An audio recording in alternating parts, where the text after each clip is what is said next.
Hey guys, तो आज के इस वीडियो में हम बात करेंगे कि हम हमारे मॉक्स में स्पीड कैसे इंक्रीज कर सकते हैं, particularly in quant section, that is quantitative aptitude. तो क्वांटिटेटिव एप्टीट्यूड में ऐसा है कि स्पीड इंक्रीज करने के लिए सबसे पहले तो जो बेसिक प्रीरिक्विजिट है, that is table, squares, cubes, ये सब आपको आना चाहिए। टेबल्स 15 तक भी आते हैं तो भी सफिशिएंट है, 15 से 20 तक तो हो ही जाएगा। बात रही स्क्वायर्स की और क्यूब्स की, तो क्यूब्स 15 to 20 तक या स्क्वायर्स 20 से 25 तक, ठीक है, ये सफिशिएंट है। और फिर उसके बाद फिर आपके ट्रिक्स भी काम करती हैं। अगर आपने ट्रिक्स देखी हों तो वो भी बेनिफिशियल रहेगी आपको। तो सबसे पहले तो आपको, अगर आप बिगिनर ही हैं अभी, मतलब अगर अभी आप प्रिपरेशन शुरू ही करने जा रहे हैं, तो मैं रिकमेंड करूँगा, और मैं रिकमेंड क्या, मैं यही कहूँगा कि आप यही कीजिए। सबसे पहले तो आप टेबल्स, स्क्वायर्स और क्यूब को इतना अच्छा कर लीजिए कि वो आपके मुंह पे ही हो। जैसे अगर मैं 17 से बोलता हूँ तो आपका रिप्लाई 153 तुरंत आना चाहिए, ठीक है।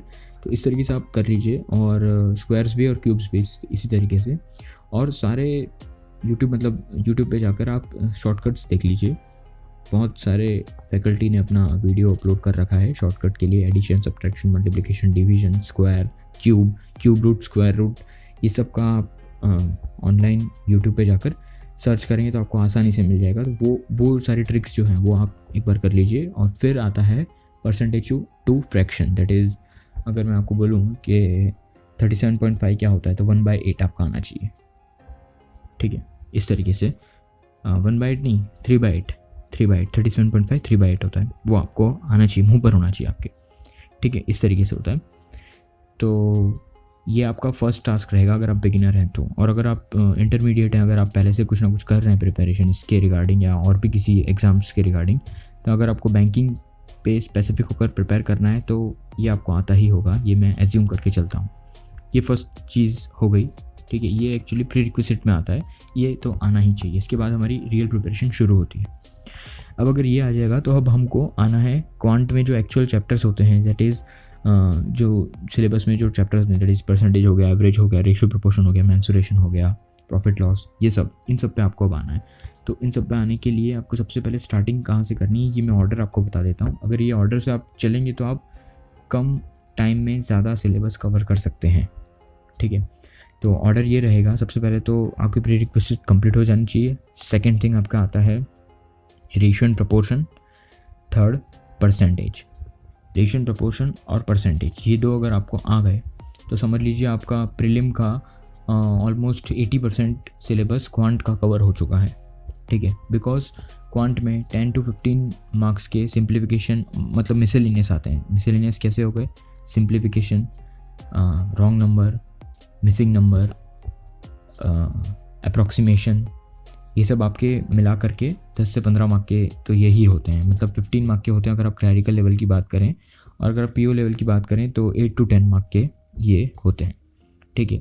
अभी एसबीआई जूनियर एसोसिएट आ रहा है, तो अब हम देखेंगे, तो आप अगर मॉक देंगे तो आपको मालूम चलेगा उसमें 15 मार्क्स के तो यही सब मिसलेनियस होते हैं।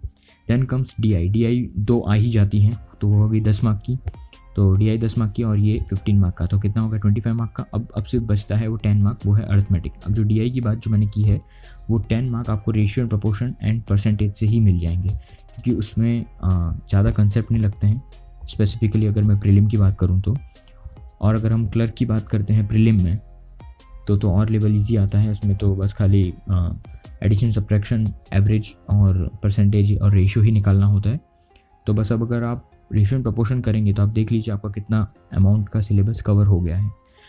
इतना करने के बाद अगर आप मॉक लगाएंगे तो आपका 80% बहुत आना ही चाहिए, मतलब मैक्सिमम एट मैक्स 80% आएगा, और मिनिमम आपका 60% तो आ ही जाएगा अगर आप मॉक लगाएंगे तो, ठीक है।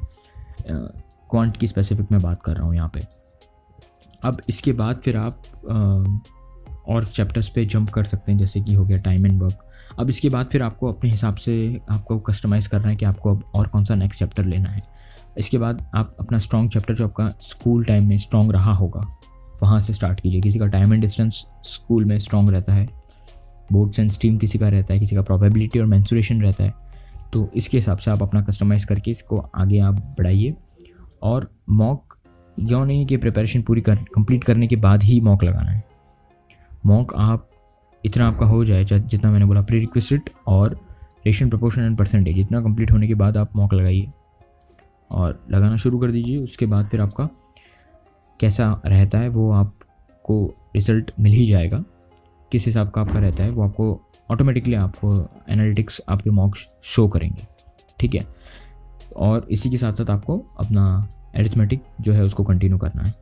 अब बात आती है कि क्वांट की जो डेली जो चेकलिस्ट होती है उसमें क्या करना है। तो क्वांट की डेली चेकलिस्ट में आपको मिसलेनियस ही करना है, जो मैंने आपको पहले बताया, simply approximation, number series, wrong number series, missing number series, quadratic equation, ratio and proportion, percentage और DI, ये आपके डेली में होने चाहिए, डेली टू डू लिस्ट में आपका ये इन्वॉल्व होना चाहिए।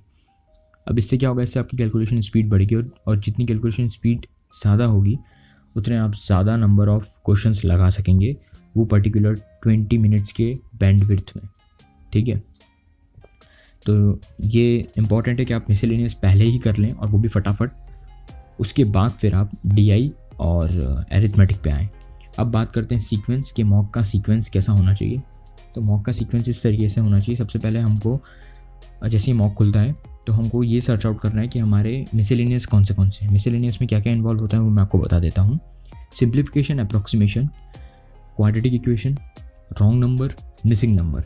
रॉन्ग नंबर एक बार को अगर आप लास्ट में करते हैं तो भी चलेगा, बट मिसिंग नंबर आती तो वो इंक्लूड होता है मिसलेनियस में। Then comes